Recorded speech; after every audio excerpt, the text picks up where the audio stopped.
are there secret societies existing, and do they control the economies of the world?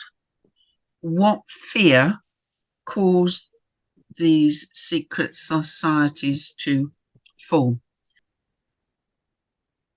Greetings, one and all. I do hope you're having a very happy, productive day. So there were two questions there. The first was about the existence of secret societies and the influence they exert over global economies.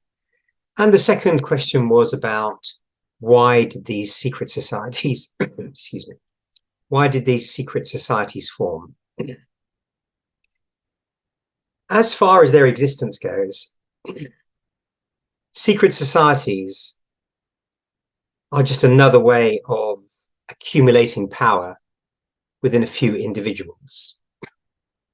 The reason they are secret is that they tend to exert an unfair influence over people, over governments, politics, over the economy and the environment. This is, after all, the function of secret societies. They work in the shadows because if people really knew what they were doing, they would fully realize that it was unfair. This is what it's about, an unfair accumulation of power that is an advantage to these people, but a disadvantage to others.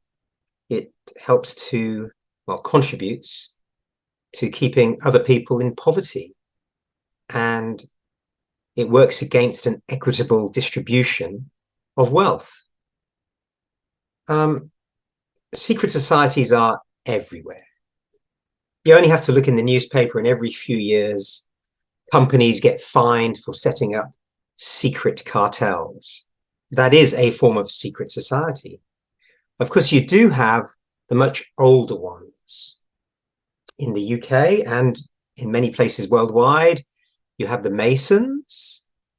People know about these, but there are, of course, secret societies which are little known, if at all. And I would draw your attention to some of the rather darker ones. The secret occult societies, specifically the black magic lodges, who seek to gain worldly power and advantage through the use of magic. Clearly, this is an extremely bad practice. And I really mean it when I say especially for them. It never ceases to amaze us. We who watch on, we who try to help humanity. It amazes us when we find individuals who have sufficient understanding about the laws of nature, but the true laws of nature that are often referred to as magic on your plane. And yet they would not use this power, this knowledge to help others, but rather to benefit themselves and to disadvantage others. It is almost incomprehensible for us, because the karmic impacts on them are long-lived and really quite unpleasant. And for what? For some riches, perhaps some power in this short-lived life they have at this moment in time? It is a bizarre thing indeed. But to address the second question very quickly, why did these secret societies come about? It is because of basic insecurities that people have. Insecurities over their own personal security, over their own ability to to live at a standard of living that they wish, over their own insecurity, over having sufficient power over their lives. You see this embodied in the lower three chakras: security, sexual energy, and the desire to mate, and power. And it is for these reasons, these unresolved emotional conflicts at these levels, that secret societies are formed. If people operated from their hearts, there would be no secret societies. Why would one bother? Totally unnecessary. But humanity is where it is. But that explains why secret societies are formed and continue to be formed. Hopefully not for too much longer. My thanks to you. Thank you for listening, and God bless. Thank you.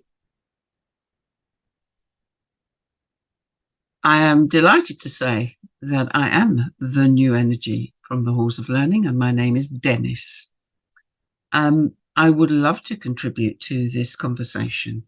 I do understand where that energy that last spoke comes from in their opinion, but I can also say there are some very positive secret societies that have been established and continue to thrive with the purest of intentions, supportive of each other and of the understanding that they may have amongst them.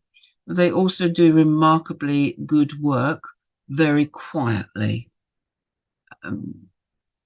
Their purpose in forming, we would understand, is because there was a need in their locality to be able to make constructive changes so that there was greater benefit to their local society and environment.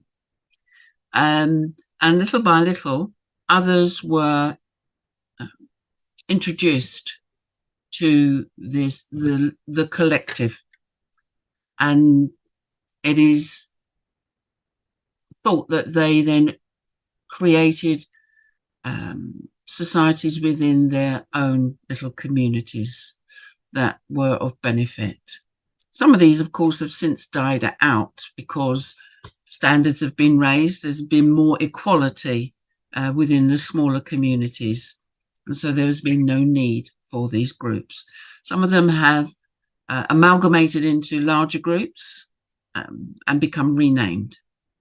But we would say that there is a good balance of positive secret societies.